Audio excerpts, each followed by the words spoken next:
அனைவருக்கும் வணக்கம். நானா யூரியா பயன்பாட்டை நம்ம வந்து செயலாக்கம் எப்படி நம்ம பண்ண போறோங்கிற ஒரு ஃபீல்ட்ல காமிப்பாங்க.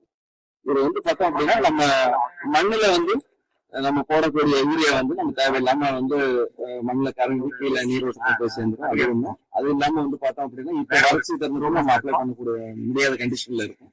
அந்த டைம்ல எல்லாமே இந்த நானோ யூரியா நம்ம யூஸ் பண்ணிக்கலாம். நானோ யூரியா பெரும்பாலும் வந்து பார்த்தோம் அப்படின்னா உங்களுக்கு 3ல இருந்து 4 மில்லி 1 லிட்டர் தண்ணி. பெரும்பாலும் கொஞ்சம் ஈரப்பதம் இருக்கும்போது மரவள்ளியோ மற்ற காய்கறி பயிர் எது இருந்தாலும் கொஞ்சம் ட்ரிப்ல கொஞ்ச நேரம் தண்ணி ஓட விட்டுட்டு அதுக்கப்புறம் ஒரு இலையிலேயே நம்ம தெளிக்கும் போது அதோடைய செயல்திறன் நல்லா இருக்கும் உங்களுக்கு. இதனால வந்து பாத்தீங்கன்னா மண்ணில் போடக்கூடிய யூரியா நீங்க செலவு பண்ணக்கூடிய இதெல்லாமே வந்து ரொம்ப சிக்கனமா பயன்படுத்திக்கலாம் நீங்க. அது இல்லாம வந்து பாத்தீங்கன்னா இந்த மண்ணு பிளஸ் வந்து நம்ம அந்த நீரோட்டம் அதாவது இந்த கிரவுண்ட் வாட்டர்னு சொல்லக்கூடியது எல்லாமே வந்து மாசுபடுறதை வந்து தடுக்கிறதுக்காக தான் இந்த நானோ யூரியாங்கிற ஒரு ஃபார்முலேஷன் நம்ம வந்து அரசாங்கம் வந்து இது வந்து எல்லா வகை பயிர்களுக்கும் நம்ம வந்து பயன்படுத்திக்கலாம்.